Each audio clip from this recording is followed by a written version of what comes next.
Hello everyone. Today I will be presenting a comprehensive risk analysis of British American Tobacco Company, also known as BAT. We will dwell into the principal risk the company faces, drawing insights from the risk register, risk dashboard, and finally I'll be talking about the connection between the risk metrics and fuzzy sets. Little background about the company. It was established in 1902. It was a joint venture between Imperial Tobacco Company and American Tobacco Company, and its headquarters is based in London, UK. They operate in over 180 countries, and last year they sold over 700 billion cigarettes. As you can see, the company generated 27 billion pounds last year, and the largest contributor to the revenue was the US market, accounting for almost 12 billion pounds, which is approximately 44% of the total revenue. Then the second largest revenue came from AME region, which generated approximately 9.7 billion pounds, representing around 36% of the total revenue. And finally, the APME region, which generated 5.5 billion pounds, roughly 20% of the total revenue for that year. Next, we have the breakdown of revenue by product categories. As you can see, the new category products generated 3.3 billion pounds, which is almost 12% of the total revenue. Then we have the traditional oral product, which generated 1.1 billion pounds, almost 4.2%. And finally, we have the combustibles, which generated 22 billion pounds, accounting for 81% of the total revenue, and other accounts for 2.5%.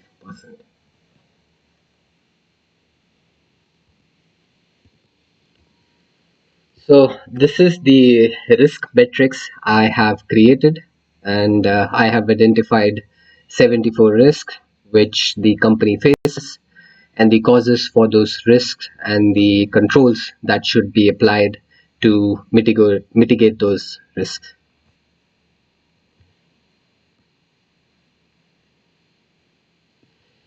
This is the risk matrix I have, and my risk is divided into four categories: sustainable, moderate, severe, and critical. Then we have the inherent risk, which is without controls. As you can see, I have 11 critical, 14 severe, 28 moderate, and 21 sustainable risks. And after applying controls to mitigate the risk, the critical risk is reduced to 0, severe risk to 8, moderate risk to 26, and sustainable risk to 40.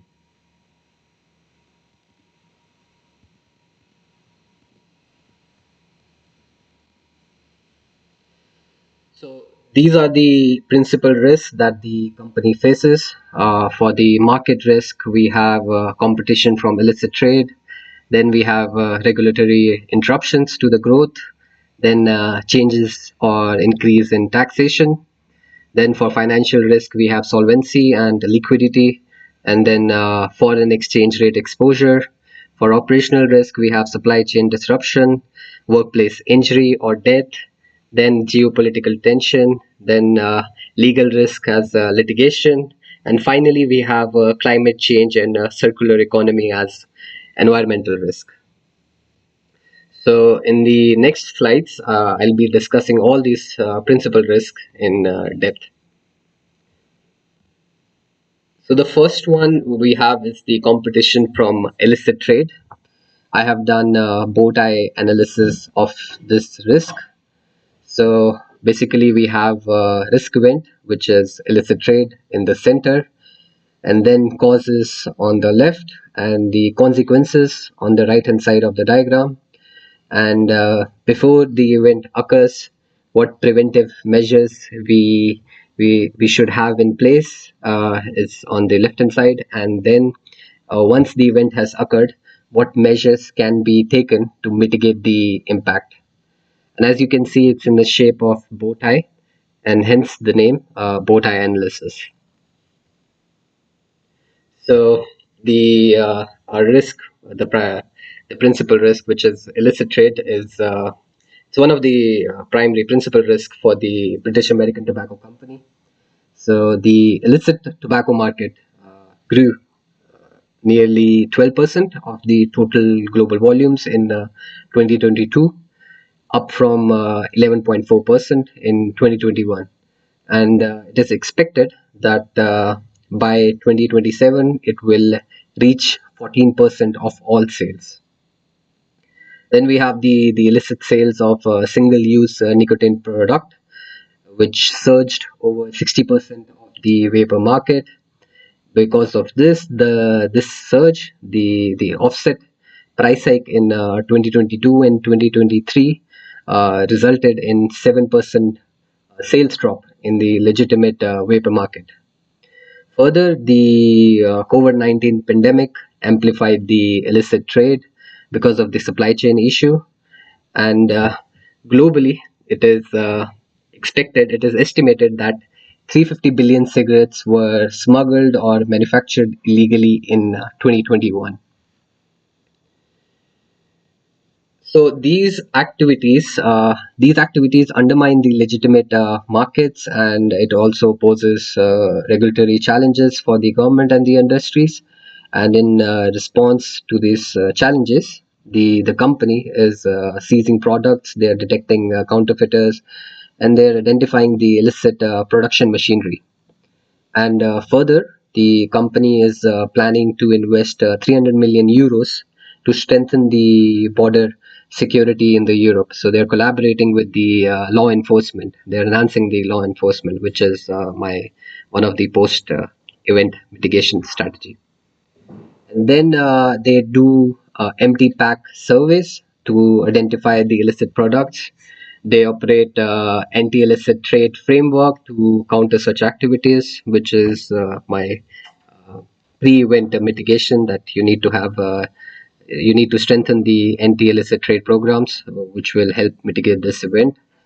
And then internationally, they are committed under FCTC protocol to eliminate the illicit trade in the tobacco product. And this product mandates robust supply chain controls and tracking technology, such as mandatory track and trace requirements. So this is also they have implemented the track and trace system, which is mandatory for them. And then overall, the other pre-event mitigation I want to talk about is the you can educate the public on the illicit trade impact, and then lobbying is also a good strategy to for the company to make a stronger regulation and penalties for people who indulge in the illicit trade. So overall, you can see the impact of the illicit trade on the company is profound, and it does require proactive measures to address this risk. Next, we have regulatory changes as a risk event. So the combustible tobacco products are the most highly regulated consumer goods globally. So, and the legislator have increasingly focused on the demand side measures to reduce consumption. For example, plain packaging. It mandates unbranded packaging with health warning to just to reduce the appeal of the tobacco products. Then we have product specific regulation on the ingredient, product design, and then safety standards to meet the high safety standards and health requirements. They have to mention the ingredient and the ratio, the content they put in the cigarettes, and for example, nicotine and tar. What is the percentage? It's there in the cigarettes. And then we have a public place smoking restriction, aiming to protect non-smokers from the second-hand smoke. Then we have then shopkeepers are also prohibited from displaying tobacco products. They cannot advertise it. And then there is a ban on certain flavors in tobacco products to decrease its appeal, especially to the young consumers. And Recently, US banned the menthol cigarettes because they deemed it dangerous for the because of the health issues, the health consequences. So they have banned it, and because of that, the company saw a reduction in the sales as well because of the ban on the menthol cigarettes. Recently, the several countries have set ambitious smoke targets, aiming to reduce the tobacco use to less than 5%. For instance, the European Union aims to achieve a tobacco-free generation by 2040. The UK is also exploring proposals to ban cigarette sales to anyone born after 2008. And New Zealand has passed the legislation to implement a generational ban on cigarette sales. So anyone who is born after 2025 will not be sold cigarettes in New Zealand. Malaysia is also considering similar bans. And then we have environmental issues which lead to new policy initiatives. For example, we have the EU single use plastic directive, which requires member states to implement responsibility schemes for the cigarette filters. Additionally, the UN is considering a global plastic treaty to eliminate the waste from the cigarettes and the single use vapor product.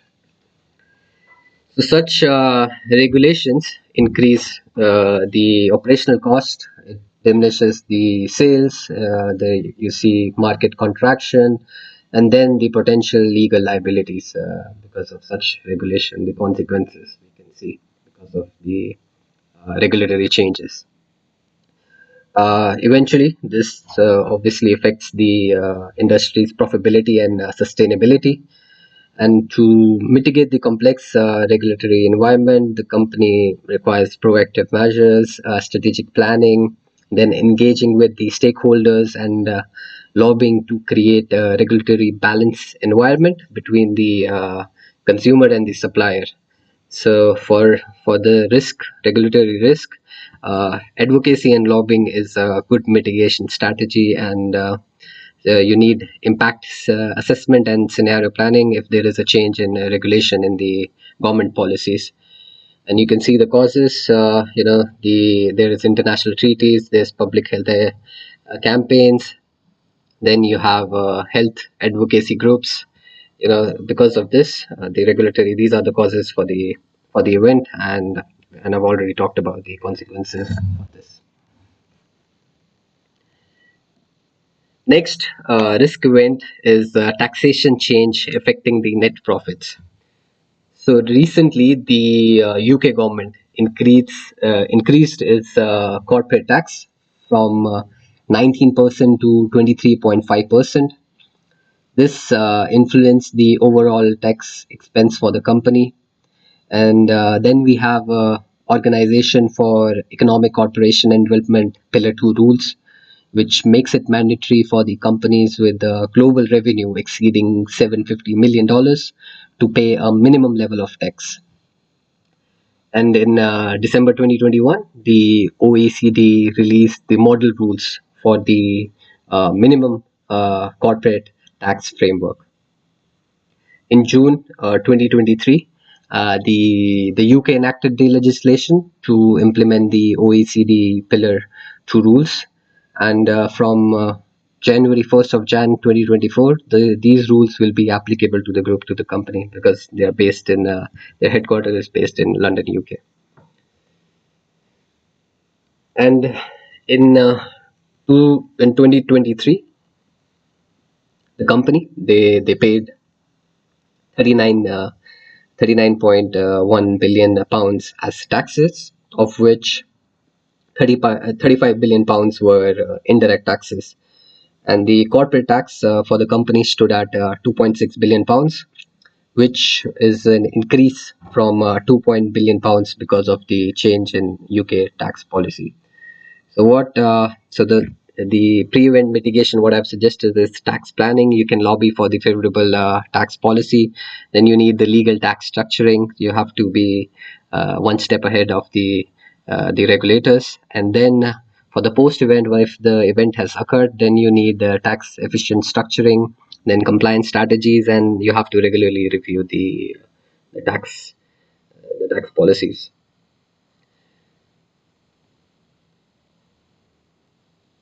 Next, we the risk event we have is the geopolitical tensions. So recently, because of the geopolitical tensions, the company sold their business in Russia and Belarus.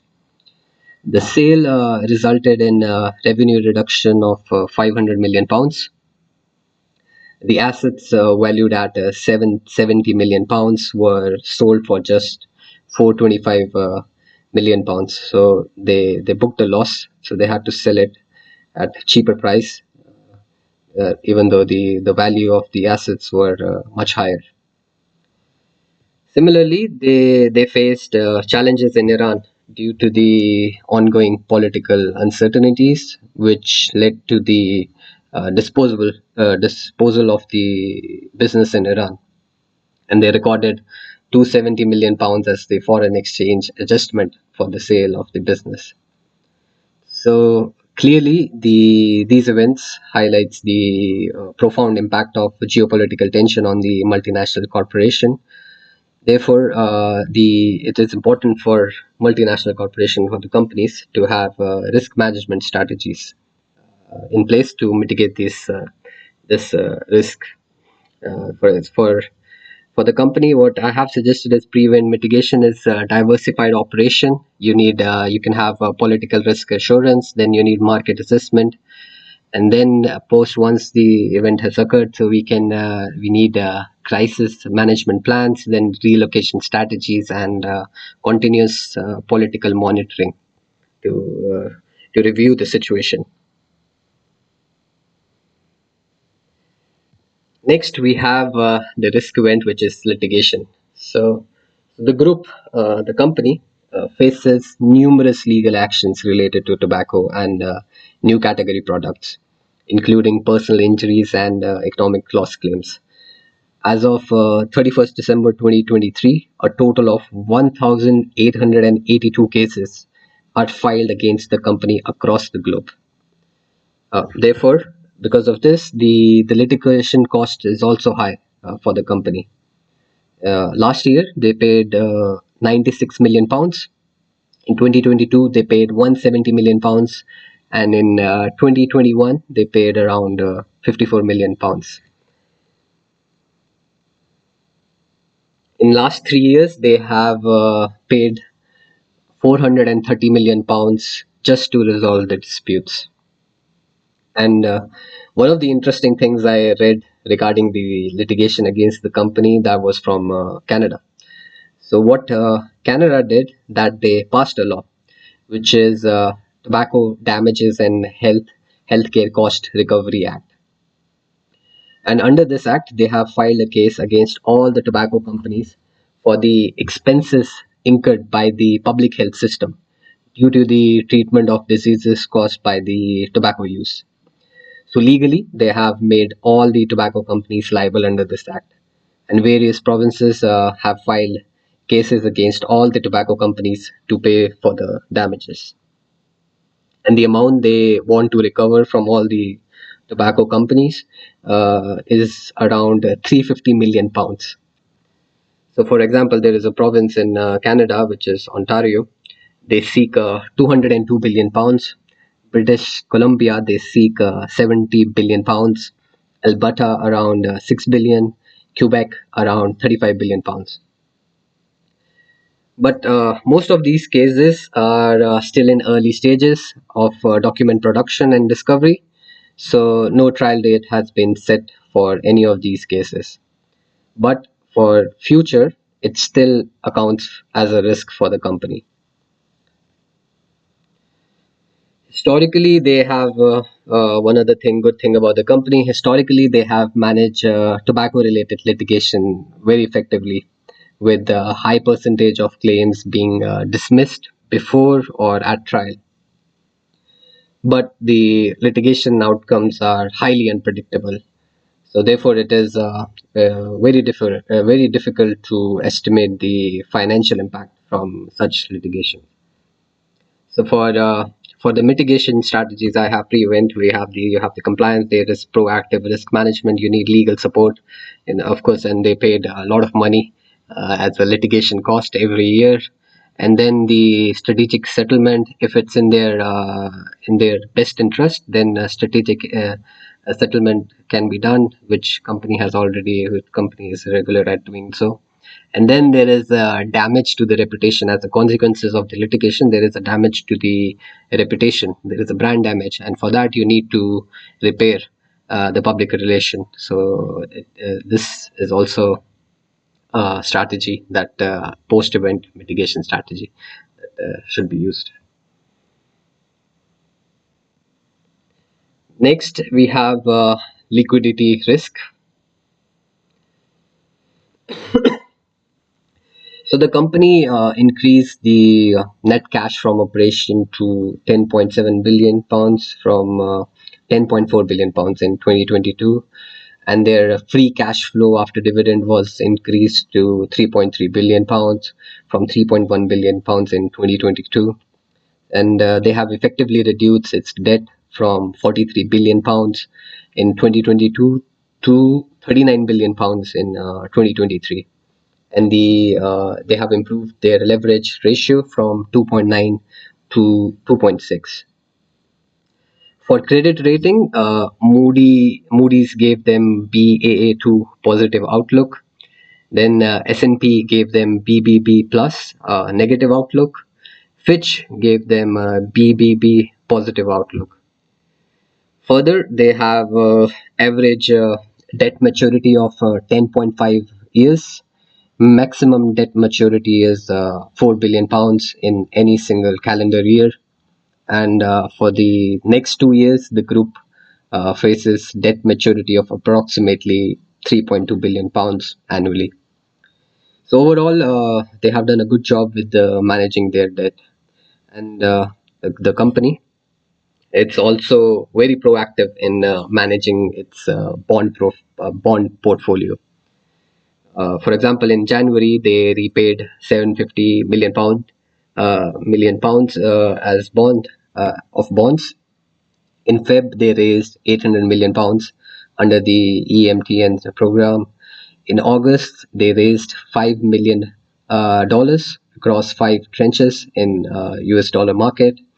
In September, they repaid 550 million pounds. October, 800 million pounds. In November, they repaid 750 million pounds. So overall, they are very active in managing their bond portfolio. In addition to this, they have ample credit facilities available to them. So their revolving credit facility stood at 5.4 billion pounds as of 31st December 2023. Then they have a 5-year trench with the total available credit of 8 billion pounds by March 2027. And because of this, of course, the net financing cost it stood at 1.9 billion pounds in 2023. Therefore, they do have very healthy liquidity reserve and access to the credit facilities in case of emergency. So as you can see, the maintaining one of the pre-mitigation for to avoid the liquidity risk, you need to maintain liquidity reserve. You need to have short-term investment strategies, and then if the event has occurred, for that you need line of credit, emergency funding arrangement, and that's how you mitigate this event. Next is foreign exchange risk, foreign exchange exposure. So it is crucial for the companies to manage foreign exchange risk, as it significantly impact the financial results. So to mitigate this risk, the company is using last year exchange rate to keep their results stable. So that way they are able to ignore any currency swings in the market. So they reported that the revenue declined by 1.3%, but at constant rate it increased by 1.6%. Similarly, the revenue from the new categories increased by 15.6%, but at constant rate, it increased by 17.8%.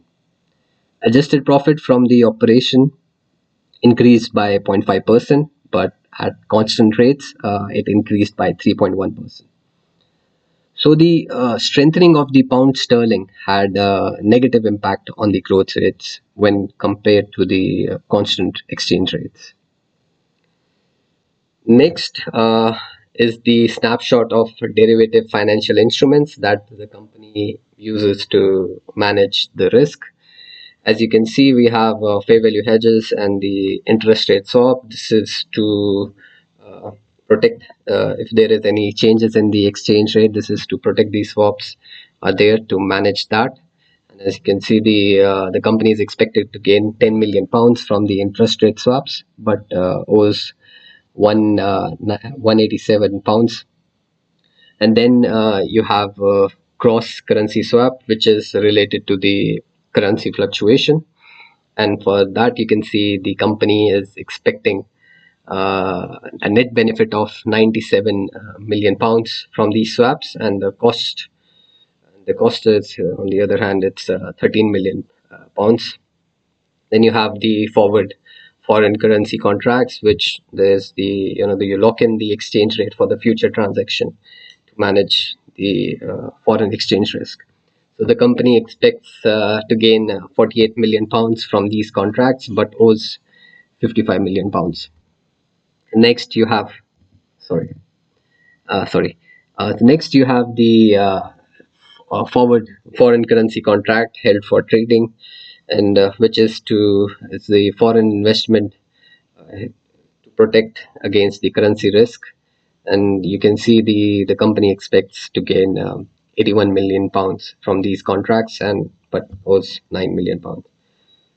So clearly, they have measures in place to mitigate the risk of currency and interest in their financial market. Next risk event is the climate change and the circular economy. So climate change poses a significant threat to the business, as they're in the business because of the tobacco, agriculture of tobacco, and the rising temperature, which affects the availability and the quality of the natural resources. It also disrupts the supply chain and resource availability. Then the extreme weather events, it impacts the infrastructure and the operations. So to mitigate this risk, the company is aiming to achieve net zero HDH emissions by 2050. They do have sustainability goal, because one of the consequences of this is that the increased borrow cost due to the ESG rating. So they have to comply with the sustainability goals, uh, the policies, and they have to work towards them.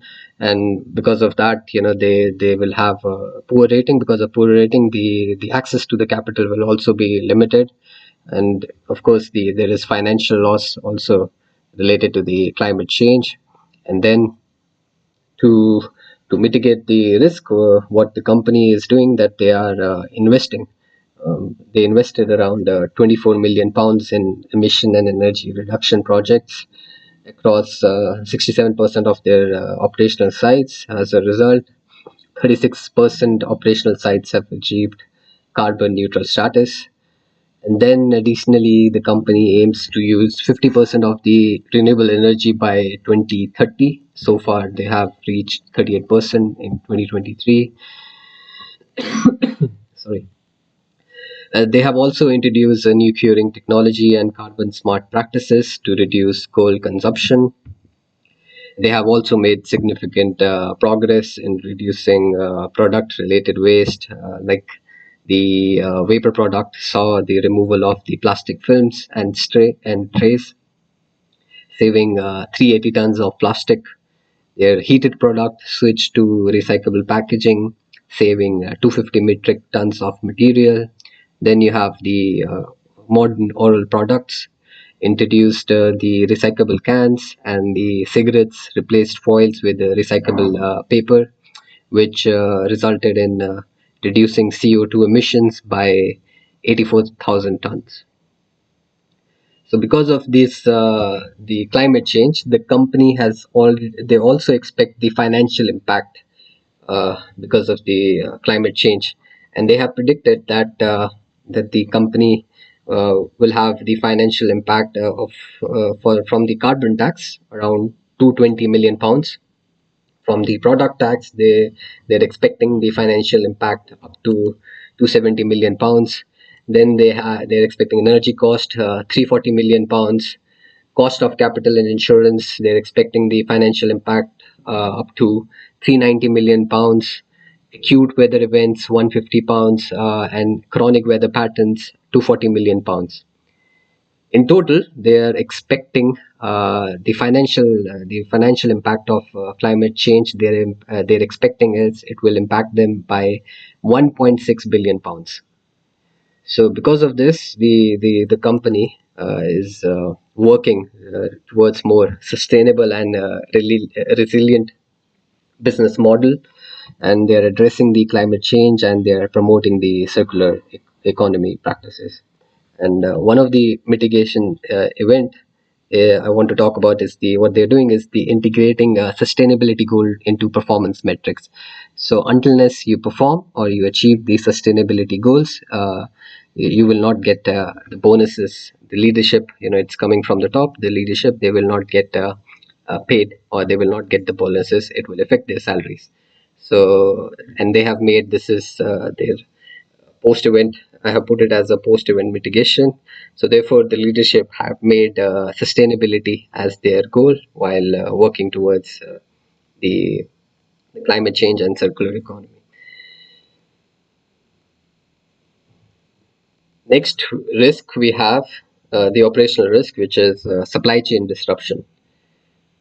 So the company manufactures cigarettes in 38 factories across 36 countries. They source tobacco leaf directly from over 91,000 contracted farmers and through third party suppliers, mainly in emerging markets. And they do face significant disruption risk within its supply chain. And to manage this risk, they proactively engage with over 1,300 direct and 32,000 indirect suppliers, enforcing a supplier code of conduct. So the new suppliers, because of the supplier code of conduct, the new suppliers must go an independent due diligence audit before they get on board. And in total, they in 2023, a total of 707 reports related to the standard of business were assessed, and it was found that 123 cases were confirmed breaches by the suppliers.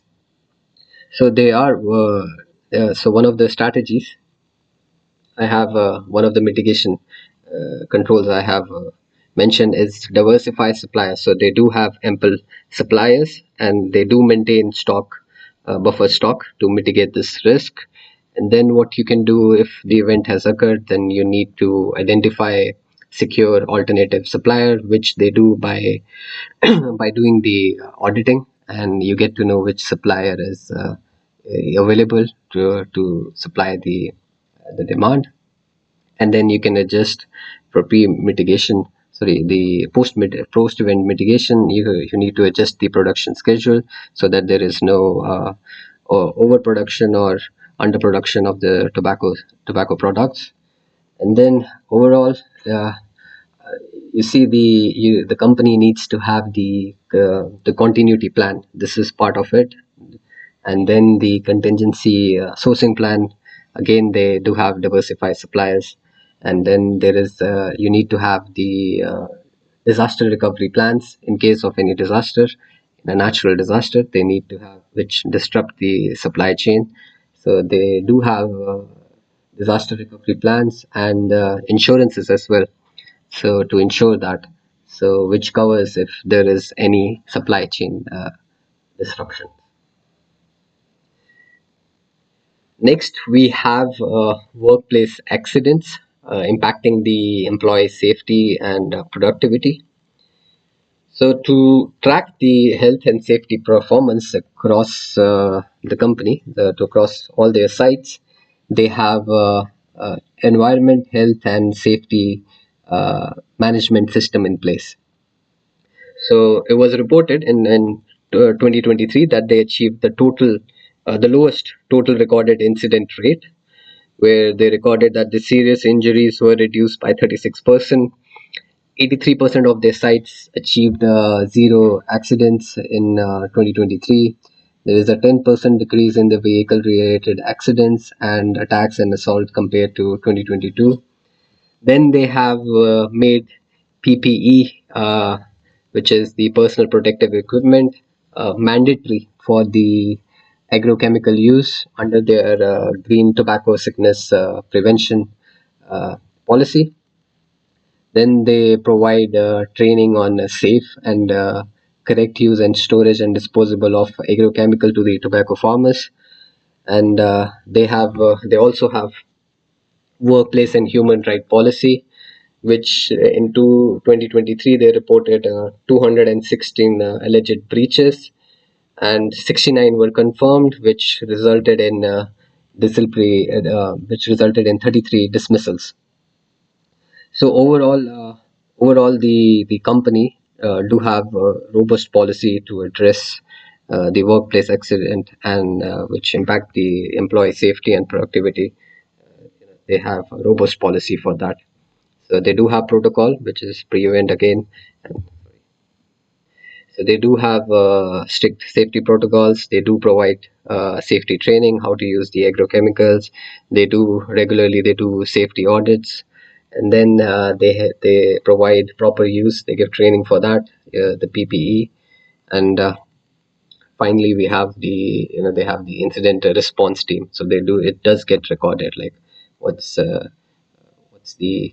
cases for the workplace accidents.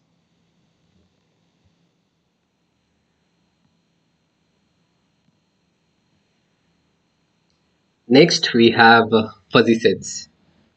Now, when I was learning about risk metric and risk register, I realized the inherent limitation to this method. For example, how can you compare financial loss with workplace fatality, even though both are labeled as high risk? So, this process of oversimplification does not capture the true picture of the risk, and this equal treatment of diverse risks leads to the inaccuracies and inconsistency in the risk assessment. But whereas fuzzy sets theory, let's the fuzzy set theory lets us break away from that one size fits all approach. So I'll talk about the fuzzy set theory. It was first introduced by Zeta in 1965, and it is more flexible way of looking at things compared to usually yes or no approach. You know, uh, this zero or one we have. So the fuzzy sets, they have membership functions which help us figure out how much a risk fits into a certain category. So instead of hard line between high risk or medium risk, you can have the shades of risk in between. In fuzzy sets, there is if then rules, which are fundamental concepts uh, to which is there to convert the fuzzy terms into specific decisions using the input variables. And in traditional Boolean logic, statements are binary. So if condition is true, then a specific action follows. But the fuzzy logic extend this by allowing a condition to have degrees of truth represented by the membership function. For example, if my R1 is low and R2 is medium, then the action B follows. Therefore, the action B depends upon these specific rules and the membership function defined for R1 and R2, which is my risk. Now, I have one example. So this is the legal exposure for the company, for the British American Tobacco Company. So they're expecting that these three cases, there are three cases, one in Korea, one in UAE, and the other one in USA, will settle this year. And the maximum amount, the claim amount is 33 million for Korea. UAE we have 92 million pounds, and for USA it's 89 million pounds. So this is what company is expecting, that it will settle this year.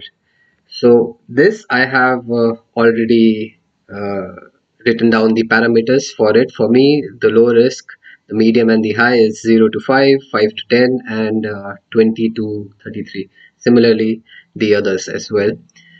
So I'm going to use the fuzzy set logic to understand what is my risk if I combine, if I aggregate this, and what is my actual risk uh, using the fuzzy set logic. So for this, I'm using a software which is MATLAB, and you can download and you can use your student ID to access it for free. The subscription is free for students.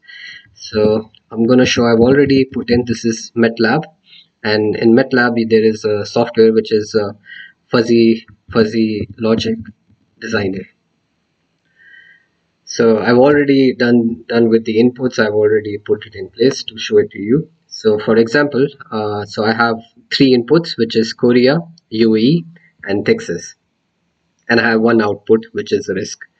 So for the Korea, I have the range 0 to 33, which is 33 million, and I have three membership function, which is low, medium, high, and I have already defined the parameters, which is as you can see, and I'm using sorry, I'm using this trapezoidal method, which is flat, which is as you can see, it is flat on top.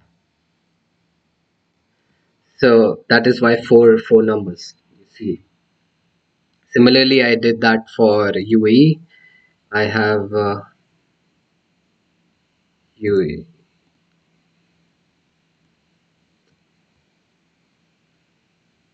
Sorry, the software is really heavy and my system is kind of slow.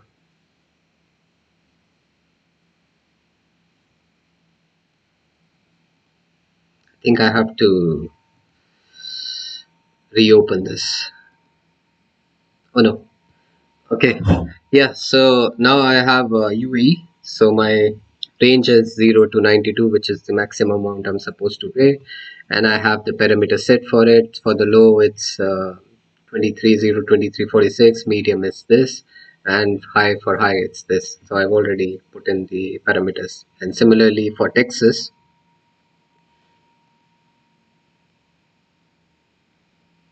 yeah, for the Texas, and same in a similar way. My range is 0 to 89, and then I have low, medium, high, and then I have the parameters already in place.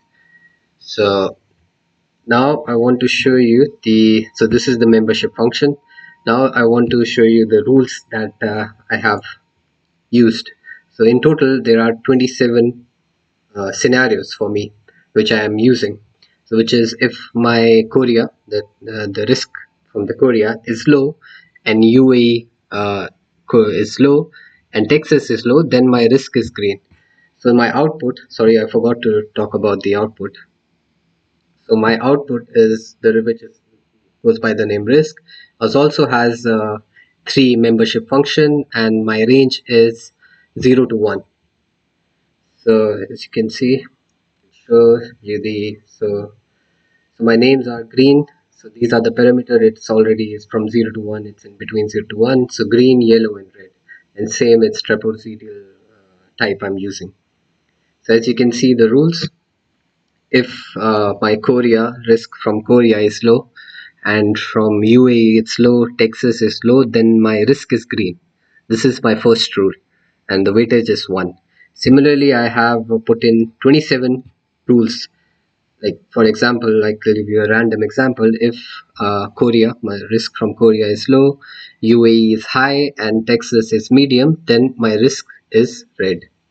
And then if you have if my risk from Korea is medium, UAE is medium, and Texas is medium, then my risk is also red. So so once you put in these rules, the system will give you the output, and you can see it by using the rule inference. So my input values for what I have done is that my input values is for the what I'm expecting basically is that in Korea I have to pay around 6 million. In UAE I'm expecting 44 million, and in Texas I'm expecting 46 million. So this is what I'm expecting, my expectations are, and I have put in the input values. So if I put these values that this is my expectation, or is it between the range, so my risk output comes to be 0.58. So and this can be seen, or you can change the input and you can see the relationship between the risk output and the risk, which is Korea or UAE or the Texas. So as I can show it to you, as I change, my risks also increases. It goes to above 10. My risk is still the same. And if for UAE, if I change, if it's decreasing, if I'm expecting that the UAE, I have very little risk from UAE, so my overall output risk is also decreasing.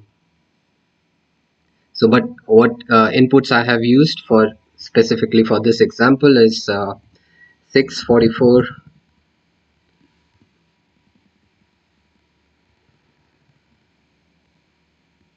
44 and 46. So my risk output is according to the fuzzy set logic is 0.58. And I can also view it because of the software. I can also view my risk on the 3D, the control surface, the 3D version of it. As you can see, okay. So my X is Korea and my Y is UAE, and my output and my Z is the risk. So I can see the relationship between Korea and UAE, the risk of in Korea and UAE, and what will be my total output risk. So as you can see with this graph representation, my over here my risk is flat. Even though if I my risk from UAE is if it's increasing, still my risk, which is Z, remains the same, which is 0.52. And even if I increase it, so it is 65. My risk is from the UAE. I'm expecting 65 the million. So still, my total the relationship it remains 0.58 because for Korea it's only 2 million. And if you look at over this side, so we have 16. So my Y is 32 million, which is UAE, and X is 16. If I increase it, yeah, still my risk remains the same. So this is what fuzzy set is all about. So it will grade your risk according to the relationship and the membership function, and you can actually rank the risk according to the value or the rating. You can rate them according to the value rather than just giving simple high risk, low risk. So this is where it becomes more effective. Now so one of the things, so this fuzzy set, this is based off a research paper actually, which I read, which is this fuzzy mapping framework for risk aggregation based on risk metrics. So this is based off this paper, and it's a good read. It's if anybody wants to read, it's a really good read. You can download it from the research gate. So yeah, and then I want to talk about how you can use this risk output to calculate to quantify the risk. Uh, the paper talks about the ranking system that you are supposed to rank, but I figure out that it can also be used for the to quantify the risk. One of the methods to quantify the risk is expected monetary value. So this is the method which you can use to calculate the to quantify the risk. So we have a defuzzified value which is 0.58, and the formula for EMV is probability into impact. So for my Korea, my impact is 33 million, and my probability is 0.58. So I'm expecting 19 million from the Korea risk. UAE, I'm expecting 53, and from Texas I'm expecting 51. So if I add all these, so I'll get the total value of 124 million. So this, in conclusion, if I talk about it, so this number, this impact value, is what the stakeholders need to understand about their potential exposure when it comes to these three risks, and if we aggregate those risks. And one of the other things about fuzzy sets is that you can do it. This is one example I gave you in one same category, which is litigation, but it can also be used for different categories. It's not limited to just one categories that, like for example, litigation or environmental, because risk itself overlaps, which the risk matrix or the risk register does not take it into account. So this oversimplification by the risk metrics is something needs to be looked in. Finally, I would like to say that the fuzzy sets is more sophisticated approach to the risk assessment, but I think more research is required to refine the methodologies and expand understanding regarding this. So, yeah, thank you for watching.